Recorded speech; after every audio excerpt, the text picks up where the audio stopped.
dari Trenggalek dan saat ini menjadi salah satu mahasiswa aktif di Pendidikan Bahasa Jawa Pasca Sarjana Universitas Negeri Yogyakarta. Saya mau bertanya ke Mas Ega, bagaimana tentang mitos dan legenda yang berkembang tentang kolam segaran ini? Kolam segaran ini pada masa Majapahit dibangun mandapa-mandapa menjulang tinggi di tengah kolam, ibarat laksana sekuntum bunga teratai mekar di tengah danau. Hidangan yang semua alat-alatnya itu terbuat dari emas dan permata. Kemudian alat-alat yang terbuat dari emas dan permata itu langsung dibuang ke kolam begitu saja. Wah, luar biasa sekali Majapahit. Tetapi kemudian setelah tamu-tamu tersebut pulang gitu ya, maka ternyata di dasar danau kolam segaran ini ada jaring. Oh guys, jangan lupa like, subscribe, dan komen ya kan.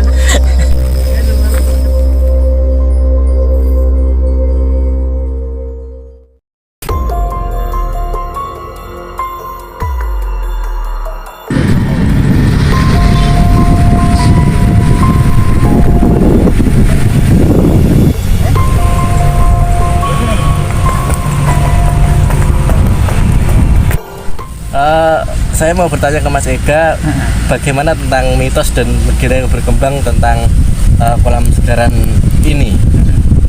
Kita sekarang berada di intinya inti dari ibu kota Majapahit yang ada di Trowulan, yaitu sebuah kolam yang dibangun pada masa Majapahit seluas 6,5 hektar atau sekitar 65.000 meter persegi.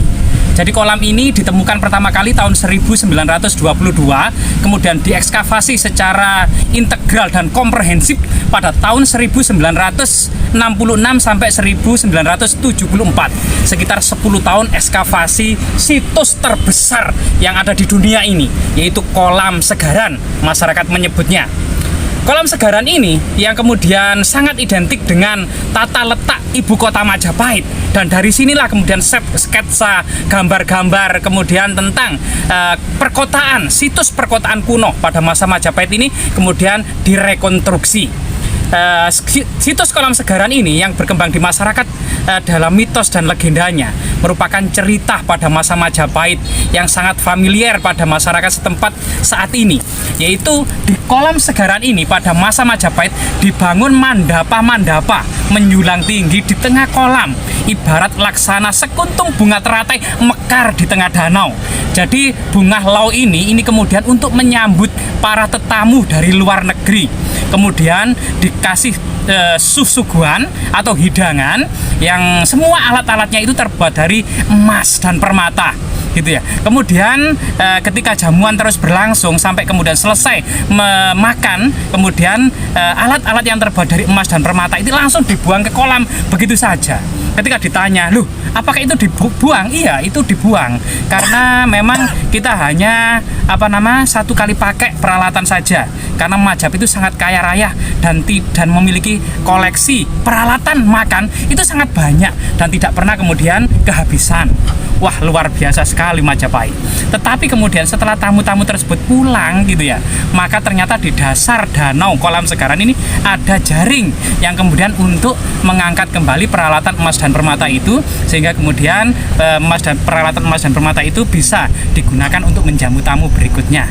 Ini salah satu kemudian strategi mental yang dilakukan oleh pembesar-pembesar Majapahit untuk kemudian meningkatkan prestis dan harga diri Majapahit di mata negara-negara internasional. Gitu. Jadi memang luar biasa sekali ya Mas, bagaimana cara penguasa Majapahit membangun mentalnya, bagaimana caranya biar kelihatan wah gitu ya. Iya, betul. Nah, lalu dari cerita itu apakah benar yang dikatakan atau prediksinya bahwa memang di sini adalah lokasi di mana ibu kota Majapahit itu berada? Iya. Memang tidak bisa dipungkiri dalam mitologi Jawa itu keraton itu berpindah-pindah tempat. Dalam literasi, misalnya dalam kitab Berita Cina pada dinasti Ming, yaitu rombongan ekspedisi yang dipimpin oleh Ike Mese, Sipi, dan Gausing yang hendak menghukum Raja Kertanegara karena melukai utusan Kubilai Khan, yaitu Mengki, itu kemudian mengirimkan armada pasukan yang besar.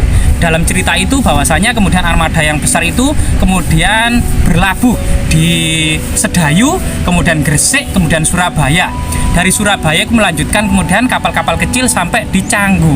Nah, di Canggu tersebut kemudian dekat sekali dengan keraton Istana Majapahit, atau dalam kisah para raton bahwasanya pada awalnya Istana Majapahit ini dibangun dekat di tepi sungai yang ada jembatan apungnya dengan bantuan orang-orang Madura. Karena kemudian memakan buah maja yang rasanya pahit, itu kemudian di pedukuhan yang baru dibuka ini kemudian diberi nama Majapahit.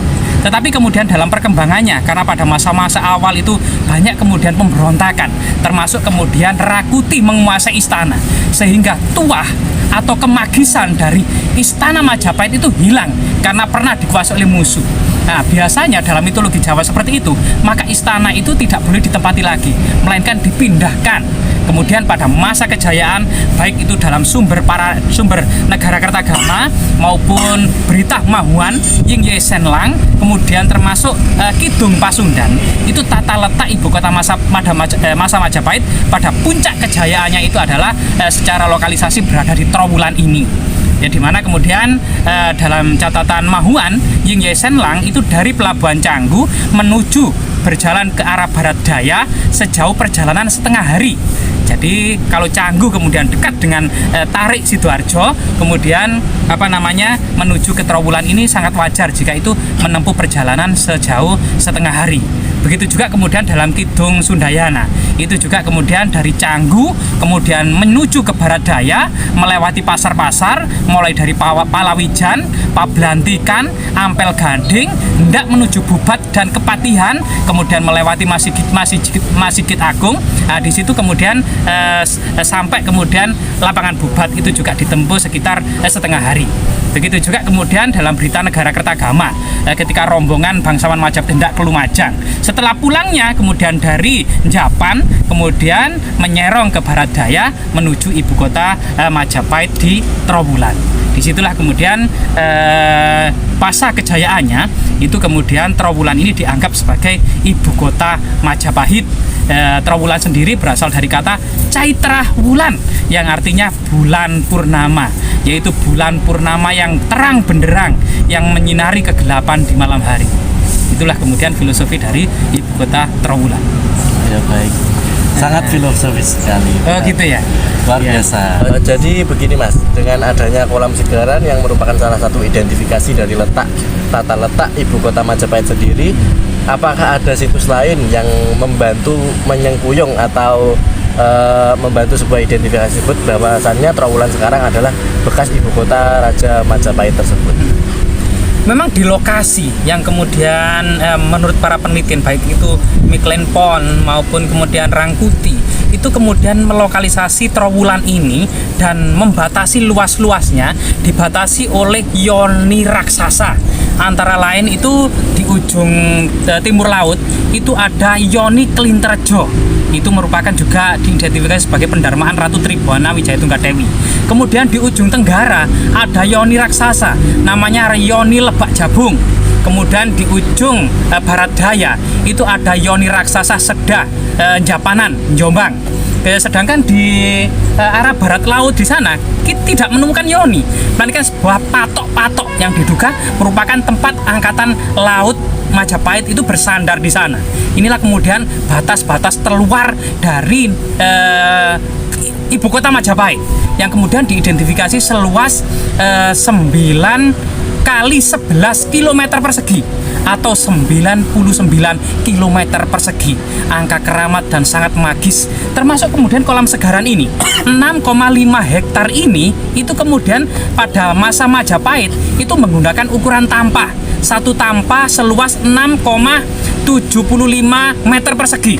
Jika kemudian 6,5 hektar diidentifikasi dalam ukuran modern ini sekitar 9 satuan tampah pada masa Majapahit. Angka 9 juga merupakan nawah, sama dengan simbol Majapahit yang bersimbol Nawasanga atau Dewa 9.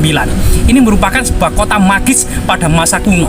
Termasuk selain kemudian situs kolam Segaran ini, situs-situs terdekatnya adalah di sebelah yang paling dekat adalah kompleks makam Putri Cempo, kemudian situs makam Panjang, kemudian Candi Minak Jinggo, situs makam 3, kemudian ada situs, kemudian Kedaton termasuk Sumur Upas, situs lantai segi 6, kemudian situs religi Troloyo yaitu makam Syekh Jumadil Kubro, kemudian Candi Tikus, Candi Siwa, termasuk Candi Bajang Ratu. Sedangkan di sebelah barat sana ada candi yang menjulang tinggi namanya Candi Brahu yang diduga juga dibangun pada masa Empu Sendok, tetap kemudian dilestarikan dan dikembangkan pada masa Majapahit, termasuk di sekitarnya yaitu situs Candi Gentong dan Siti Hinggil. Ini merupakan sebuah lokasi yang dengan peninggalan terbanyak pada masa Majapahit. Jadi memang sangat luas dan betul-betul dipelihara dengan luar biasa oleh pemerintah Majapahit gitu ya Mas. Jadi mungkin diharapkan nanti Trawulan bisa mengangkat kembali bagaimana kehidupan Majapahit itu berlangsung di masa kejayaannya dan tercermin bagaimana kehidupan orang-orang Majapahit atau yang sekarang mungkin warga Trawulan itu sendiri ya Mas, untuk bagaimana mencintai leluhurnya yang sudah membangun peradaban begitu luar biasa dan sangat magis seperti yang dikatakan barusan. Iya, jadi peletak pondasi peradaban Trawulan itu sebenarnya Empu Sendok, yaitu abad ke-10, abad ke-10 Masehi. Ini Empu Sendok banyak meninggalkan prasasti-prasasti yang ada di Trawulan ini. Bahkan prasasti yang terbaru yaitu prasasti Gemekan, itu tahun 930 Masehi, juga masa Empu Sendok. Selain prasasti Gemekan, kemudian di Temon juga ada prasasti, kemudian misalnya kemudian prasasti Hara-Hara, itu juga masa Empu Sendok. Kemudian ada sekitar 4, termasuk prasasti Alasantan di Candi Bajang di Candi Brahu, itu juga masa Empu Sendok. Kemudian pada masa Singosari juga meninggalkan banyak prasasti, antara lain pentasbihan Arca Joko Dolok di Siti Hinggil, itu masa Kertanegara, termasuk kemudian prasasti Makam Panjang, itu juga masa Singosari. Kemudian dilanjutkan pada masa Majapahit menjadi ibu kota negara. Jadi di sini kemudian lokasi ini merupakan kipas aluvial dari lereng Gunung Anjasmara, Welirang, Arjuna dan Penanggungan. Bahkan dalam catatan para raton memang tahun 1451 terjadi letusan Gunung Anjasmara yang sangat besar dan lama, sehingga kemudian abu vulkanik ini benar-benar kemudian banyak menutup perairan, dawuan, irigasi, termasuk Candi Tikus, dan termasuk kolam Segara ini tertutup di dalam kedalaman tanah sekitar 2 meter di bawah permukaan tanah. Ini juga karena aktivitas Gunung Anjasmara yang tercatat dalam kitab para raton ternyata meletus tahun 1451 Masehi. Kebetulan kita kedatangan tamu dari Trenggalek dengan Iya. Mas siapa? Ya, saya Rama. Saya dari Trenggalek dan saat ini menjadi salah satu mahasiswa aktif di Pendidikan Bahasa Jawa Pasca Sarjana Universitas Negeri Yogyakarta. Kedatangan saya ke sini untuk sedikit mengulas tentang bagaimana budaya Majapahit itu sendiri yang ada hubungannya dengan situs-situs yang berhubungan dengan sistem irigasi pada zaman Majapahit. Maka dari itu saya sedikit banyak mengulas dari masnya ini, penjelasan yang tadi sangat luar biasa. Dan sekali lagi, selain yang menjadi legenda atau mitos dari rakyat Trawulan sendiri atau khususnya rakyat Mojokerto, bagaimana sebenarnya fungsi dari kolam segaran ini, Mas? Ya, jadi ini adalah Mas Rama sedang menempuh tesis S2, ya, mencari gelar master ya. Insya Allah, master langsung gelar master. Nah, ini merupakan penelitian di kota kuno Trawulan ini, yaitu fungsi dan kemudian kegunaan. Jadi situs Segaran selain memiliki nilai estetika, sebuah cita rasa istana dan peradaban Majapahit yang kemudian untuk menyambut tamu dari luar negeri, juga memiliki fungsi profan dan strategis, yaitu untuk kemudian menampung air untuk penyedia air kota Majapahit. Ini pada musim kemarau tentunya kebutuhan air akan sebuah ibu kota pada masa kuno itu sangat vital. Itu. Yang kedua memang untuk resapan pada musim penghujan agar tidak terjadi banjir, maka ada sebuah bak raksasa untuk menampung luapan air hujan tersebut agar kemudian kota-kota Majapahit ini tidak tergenang oleh banjir. Sedangkan fungsi yang ketiga adalah sama ketika musim kemarau, artinya pertanian-pertanian di sekitar ibu kota Trawulan yang menyediakan lumbung pangan ini harus memiliki ketersediaan dan kecukupan irigasi air pertanian. Sehingga kemudian Majapahit yang tentunya mengandalkan ekspor hasil pertanian ini kemudian termasuk sangat kemudian memperhatikan tentang ketersediaan pangan bagi warga kota Majapahit khususnya, kemudian Nusantara pada umumnya ini kemudian harus memiliki perhatian yang sangat vital tentang kemudian arti penting sebuah irigasi pertanian pada masa Majapahit. Sehingga kemudian pada musim kemarau ada sebuah tempat untuk mengatur debit air di sana yang disalurkan ke sawah-sawah. Sehingga kemudian memang kolam raksasa yang sangat besar ini terutama pada musim kemarau diduga juga menyediakan air untuk irigasi pertanian sekitar dan sekeliling ibu kota Majapahit. Benar-benar diperhatikan betul untuk kebutuhan pertanian dan pengelolaan airnya. Memang dari itu mewujudkan sebuah budaya atau kearifan lokal yang benar-benar sudah tertata pada zamannya. Oke, baiklah seperti itu dan terima kasih.